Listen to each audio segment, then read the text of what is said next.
Le FSB aurait recruté au-delà de ce qu'on imaginait encore, toujours plus loin dans le cynisme, comme je le disais. Bonjour Laura Pouget, merci de nous avoir rejoints.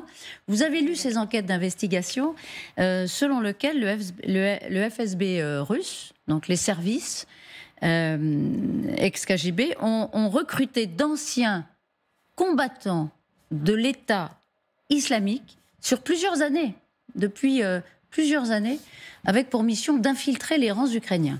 Dites-nous. Oui, c'est une enquête du média en ligne Meduza qui nous raconte l'histoire de cet homme. Il s'appelle Borzan Kultanov, il est originaire de Russie et il a été combattant pour l'État islamique en 2014. À son retour, il est pris en charge par le FSB qui lui propose une remise de peine en échange de sa coopération. Voici son certificat de libération signé en 2019. Il n'a donc fait qu'un peu plus de 4 ans de prison. À sa sortie, il débute donc son nouveau travail sous la houlette d'un inspecteur, le capitaine Alexander Gouchine. Première mission, il faudrait s'infiltrer au sein du bataillon Crimée, un bataillon de volontaires islamiques combattant en Ukraine depuis 2014. Kultanov reçoit l'ordre d'obtenir des informations sur le chef du bataillon, vous voyez ici en photo, Isa Akaïev, et de se renseigner également sur ces hommes, de connaître un peu mieux leurs conditions de départ et de travail. Tu es vraiment un terroriste, un musulman, dis-leur simplement que vous n'aimez pas la Russie ni le FSB et que vous voulez aider, lui intime alors son instructeur pour qu'il se fasse accepter. Sauf que les plans du FSB vont changer. En 2021, Borzan Kultanov se voit fournir une nouvelle identité. Il devient Mohammad Ousmanov. Vous voyez derrière ces nouveaux papiers d'identité, ces faux papiers, pour être envoyé cette fois en Turquie.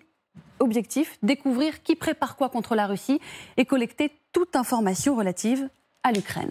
Mais une fois à Istanbul, Ousmanov, le nouvel Ousmanov, l'ancien Kultanov, découvre que le FSB attend autre chose de lui. À 2 reprises, son nouvel instructeur lui demande de tuer sur contrat des meurtres en échange de sommes d'argent qu'il affirme ne pas avoir commis. En situation illégale, après un permis de séjour refusé, il avoue finalement tout à la police turque et demande l'asile politique. Il affirme dans ses lettres qu'il écrit au service des migrations qu'il est devenu espion sous la menace du FSB et il implore d'être ni extradé ni déporté, sinon il sera tué en prison. Alors évidemment, ce parcours est tout à fait impressionnant, mais est-ce qu'il est le seul? C'est évidemment la question qui nous préoccupe aussi, Laura. Eh bien, d'après l'enquête de Meduza, non. Il ne l'est pas. Le journal fournit 2 autres témoignages accréditant la thèse d'un intérêt du FSB pour les anciens combattants islamiques. Le premier, un certain Walid, militant de l'Émirat du Caucase, désormais en prison, après avoir tenté de se faire enrôler affirme avoir tenté de se faire enrôler au sein de la milice Wagner, sans succès, mais a ensuite reçu une offre de service du FSB pour travailler en Ukraine, qu'il aurait refusé. Le second, prénommé Karim, a combattu auprès de l'État islamique avec Borzan Kultanov, libéré de prison, lui aussi en 2019. Il est alors contacté par un agent du FSB qu'il rencontre à plusieurs reprises dans des cafés de Moscou. Là, il comprend qu'il est devenu une cible convoitée pour le recrutement, mais il préfère fuir la Russie plutôt que de donner suite.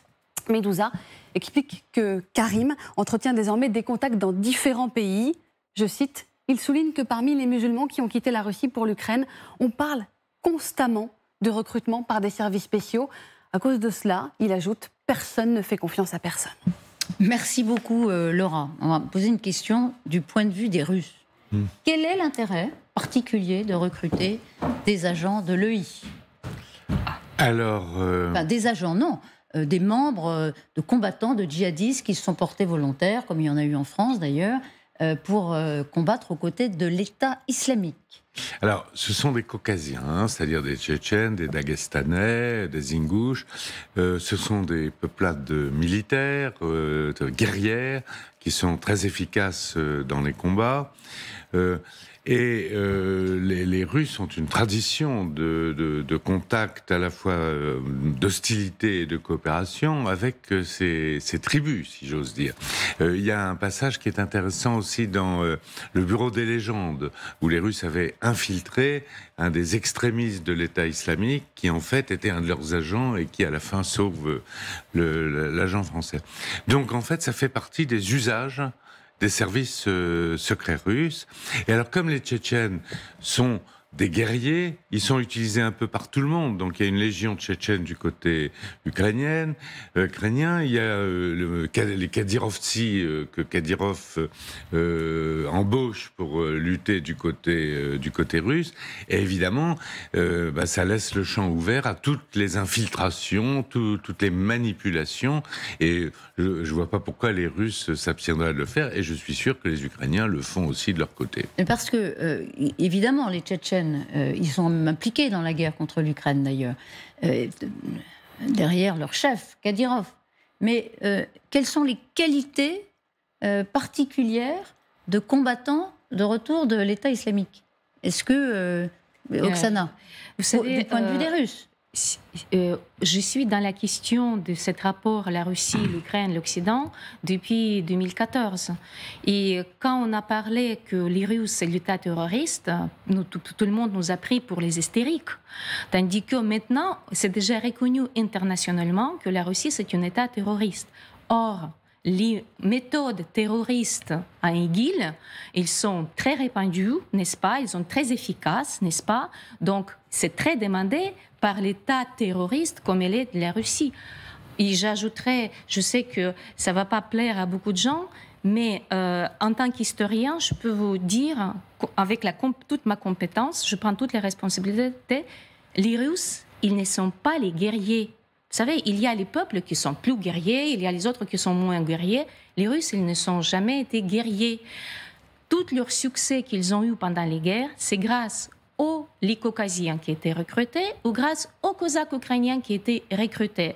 Mais l'arme la plus forte de la Russie, c'est le terrorisme, c'est la corruption et manipulation. Ça, c'est leur arme qui est très forte.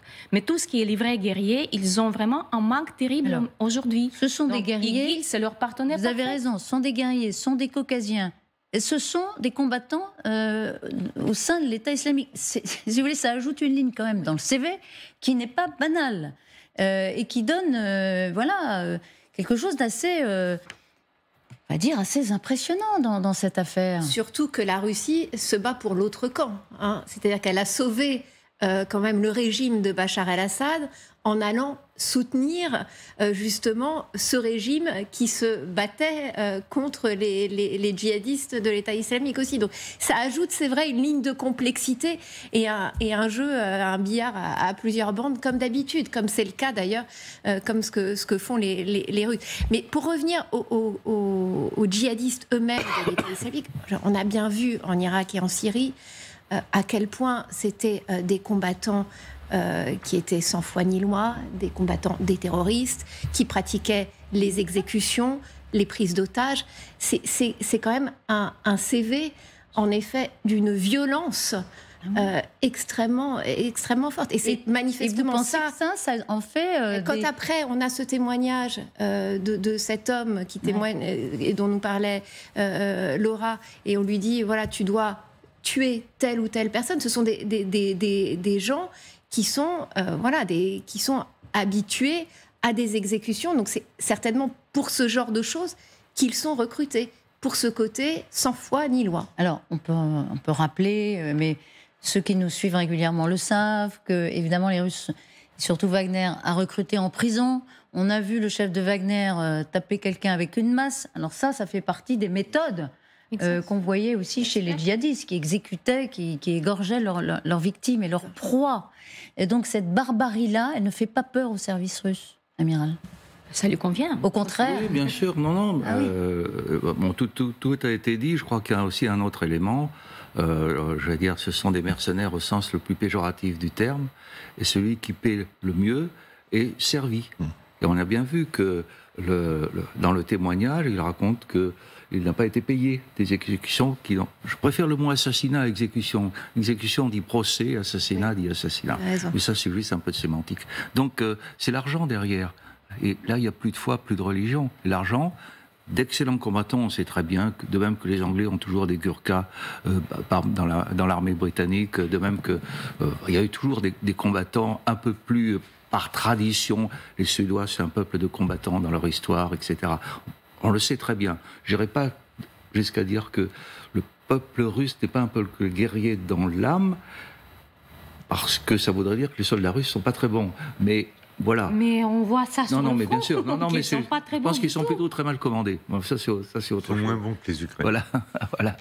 Ils sont Non, moins mais- bons que les Ukrainiens, si on devait faire une Ah oui, hiérarchie. oui. Non, bien sûr. Non, mais tout cas, ils sont dans on le les sait tous. résultats, Hein, c'est vrai. on le sait tous. Et manifestement, quand même, l'expérience syrienne intéresse les Russes parce que rappelons-nous qu'au début de cette guerre, Wagner Ouais. a ouvert un bureau manifestement pour essayer de recruter des combattants syriens pour les envoyer Oui. sur le sol russe. Alors, eux de l'autre camp. Mais manifestement, cette expérience du combat en Irak et en Syrie intéresse. Ils iront plus offrant, comme d'habitude. Exactement. Ça fait partie du jeu sordide de la guerre. Hein. Ouais. Alors ça dure depuis plusieurs années pour finir, hein, cette Oui, affaire. oui. Ça n'est pas un recours précipité pour recruter des hommes depuis le 24 février. C'est le FSB pratique cela depuis des années. Je Et dirais depuis même l'État dans- islamique Depuis existe. des années, Depuis ils des sont à siècles Donbass. dans l'histoire russe. Il a fallu 60 ans pour réduire l'imam Shamil dans le Caucase. Et quand Shamil a été capturé, etc., on a recruté ses propres soldats dans l'armée russe. Et Exactement c'est- comme à Tchétchnia récemment. Exactement. Mais ils sont présents à Donbass depuis 2014. Mais d'ailleurs, ils sont très vite partis de là-bas parce qu'ils ont bien compris qu'ils vont en affaire avec les guerriers beaucoup plus costauds qu'eux. En tout cas, ce que dit aussi Medouza, pour conclure, c'est que le FSB a tenté, Mhm. il a recruté, il a réussi, mais il a tenté, il a échoué son travail d'infiltration. C'est ce que dit en tout cas Medouza. Mhm. Oui, c'est Il n'a Euh, pas ça, payé assez. Il n'a pas payé assez. Non, mais voilà, il y a une morale, si on peut dire. Il y a une morale dans l'histoire.